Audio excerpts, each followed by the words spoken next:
Nama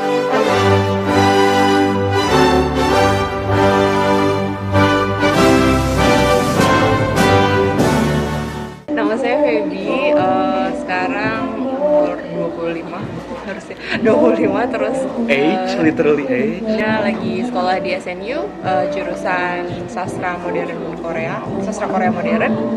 Hai, saya Eko. Umur saya 29.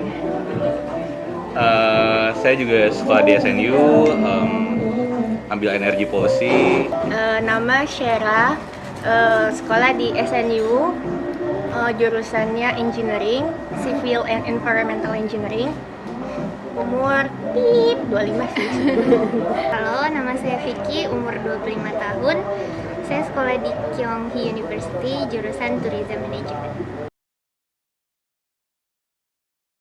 Oke, karena dulunya saya satunya jurusannya bahasa Korea, pasti udah jelas kalau misalkan mau lanjut pasti di Korea gitu. Saya mau ambil energi policy. Jadi kayak harus ambil satu sampel belajar di satu negara yang kira-kira punya energi policy yang bagus juga. Yang bisa ngegambarin itu adalah negara yang nggak punya resources tapi punya industri yang berkembang, dalam artian energinya berarti sufficient dan sustainable. Salah satu alasannya itu. Karena pertama sih mencari yang research, yang benar-benar langsung research di lab. Karena kalau di Eropa kebanyakan manajemen, sedangkan yang di sini yang aku mau tuh di antara Jepang sama Korea. Tapi kalau Jepang waktu itu aku mesti nunggu setahun lebih lama dari yang Korea, makanya pilih Korea sekarang. Terus profesornya baik yang di Korea, jadi pilih ini. Tadinya pengen masuk manajemen, tadinya saya tuh milih mau lanjut S2 ke UK sama Australia. Tapi berhubung yang di UK itu syarat IELTS-nya 7 dan semua section harus 7, tapi listening-nya nggak nyampe, ya udah. Kebetulan saya dapat beasiswa KGSP ya, jadi Korean Government Scholarship Program tahun 2013. Jadi langkahnya sih waktu itu sih nggak terlalu banyak peminat ya, jadinya asal persiapan dokumennya tuh jauh-jauh hari gitu. Jadi nilai TOEFL atau topiknya juga harus dipersiapkan. Terus habis itu dicoba aja sih, kemarin juga cuma coba-coba dan alhamdulillah bisa. Kalau beasiswa saya emang spesifik buat energy development, namanya IEPP. Itu kayak kerjasama antara pemerintah Korea sama pemerintah Indonesia.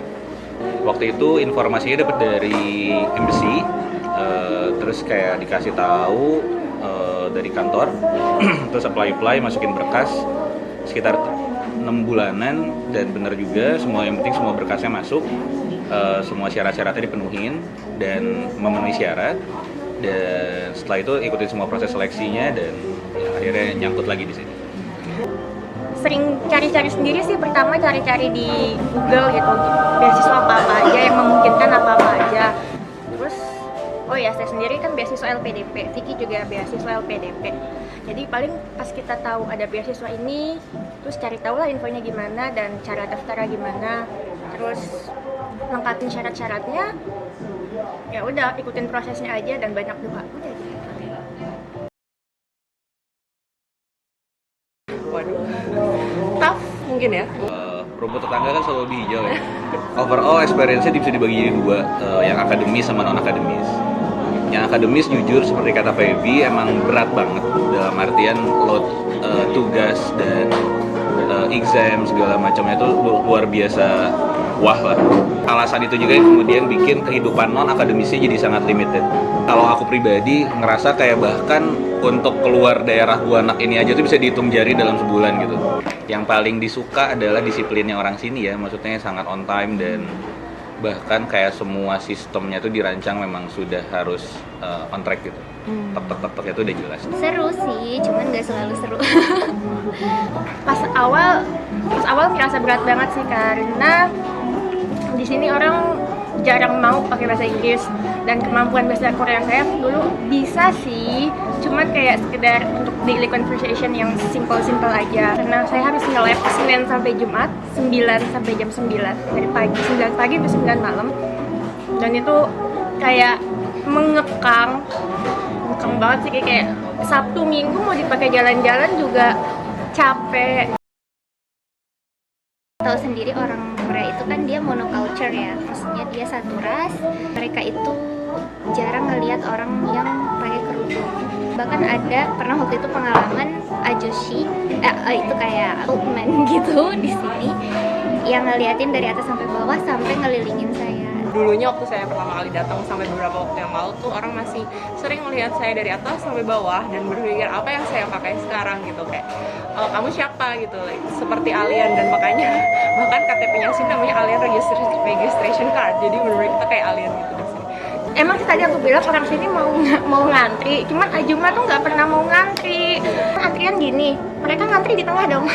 Padahal tengah itu buat orang keluar kan, mereka ngantri di tengah. Atau enggak kadang-kadang nggak ngantri di belakang aku, tiba-tiba pas mau masuk ngedorong, gitu ngedorong aku. Motivasinya bisa datang dari mana aja ya. Maksudnya kalau misalnya kemudian itu bisa memacu kita buat jadi lebih baik sih nggak apa-apa. Cuman harus diingat juga bahwa drama dan realita itu kan nggak selalu berjalan beriringan ya. Kadang juga apa yang kita lihat di Hallyu itu juga nggak kemudian. Kenapa aku selalu ada suara blendernya sih? Sudah datang jauh-jauh dari Indonesia ke negara lain dan menjalani kehidupan sendiri dan menjadi orang yang benar-benar asing di negara yang baru juga butuh sesuatu yang nggak cuman Hallyu aja motivasinya, mungkin harus butuh sesuatu yang lebih besar daripada itu gitu ya, mungkin bisa lebih memotivasi gitu. Kayaknya mending motivasinya nggak cuman itu aja, banyak-banyak cari info deh gimana kehidupan mahasiswa internasional di Korea tuh kayak gimana.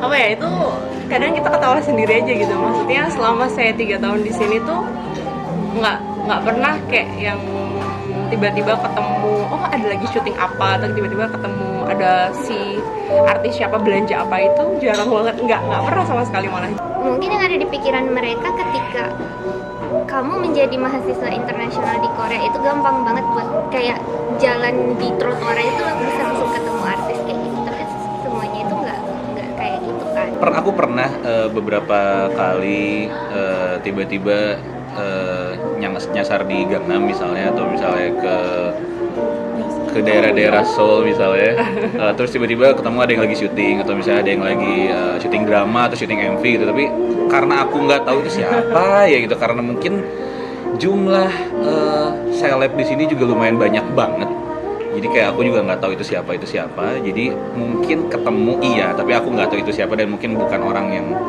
yang benar-benar udah eksis banget di dunia hiburan sini juga gitu.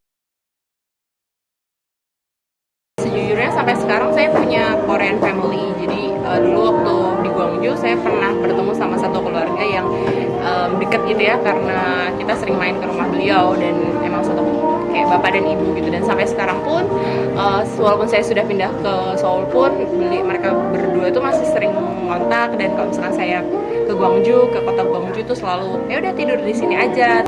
Ada deket kosan saya ada 7-Eleven yang ngejaganya itu adalah bapak-bapak yang dulunya pernah belajar bahasa Indonesia di UI. Setiap saya ke situ, dia selalu ngajak saya ngobrol bahasa Indonesia dan sangat welcome dengan semua pelajar Indonesia yang datang ke situ gitu. Mungkin salah satu bukti bahwa ada orang Korea tidak selamanya menutup diri terhadap perkembangan dunia luar gitu, bahwa mereka juga sadar bahwa di luar ini juga banyak orang yang baik, dan mereka juga mencoba untuk kemudian baik dengan orang tersebut gitu. Pas ke Gyeongju, waktu ke Gyeongju itu aku solo traveling sendiri ke Gyeongju. Ya udah mau foto-foto segala macam. Terus pas mau foto sendiri pakai tongsis kan. Terus kayak agak ribet karena waktu itu bawa SLR, terus bawa tongsis. Terus ada ibu-ibu datengin kayak sini saya fotoin. Terus karena waktu itu malam dan gelap, terus dia nyuruh anaknya, nih tolong senterin biar bagus fotonya, dia bilang gitu. Saya mau debut.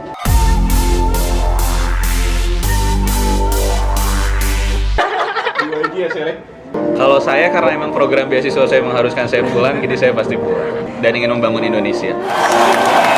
Same, saya juga insya Allah akan pulang. Kalau sekarang sih niatnya emang mau balik ke Indonesia, karena gimana pun saya dapat dibiayain sekolah dari pemerintah Indonesia, jadi harus Balik kayaknya buat cari kerja, dan ya kangen sih sama orang tua juga.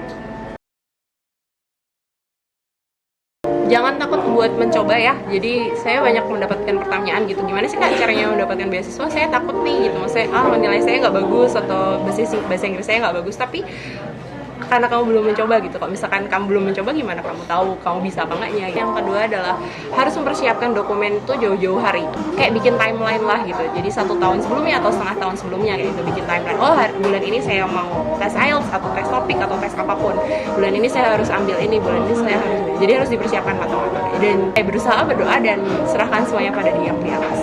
Beasiswa itu butuh fokus, sama butuh 100% fokus, sama butuh niat yang benar-benar emang saya pengen dapat beasiswa untuk satu tujuan yang emang saya yakini itu benar gitu. Dimanapun juga yang ngedetermine itu kan bukan talent tapi hard work. Jadi yang penting kalau misalnya udah punya hard work, saya pikir semua orang juga bisa ngedapetin semua yang dia mau dan dia pengenin jadi mimpinya dia gitu. Semoga lancar semuanya yang lagi nyari beasiswa buat sekolah di Korea, dan yang terpenting adalah motivasinya ke sini bukan buat nyari artis atau buat kepo-kepopan. Gue sendiri soalnya juga suka Korea karena artis-artis juga, nggak bisa gue pungkiri kayak gitu. Tapi coba cari alasan terbesar kalian kesini apa. Kalau emang itu juga belajar, oke gitu. Cuman kalau misalnya nggak cuman kayak gue suka Korea, gue suka idol ini, ya udah deh sekalian belajar aja gitu. Itu bakal sulit banget, bakal bertahan di sini karena ya itu tidak seindah yang kalian bayangkan. Fighting. 끝났어요. 바이바이. 끝났습니다. 바이바이. 안녕. Iya.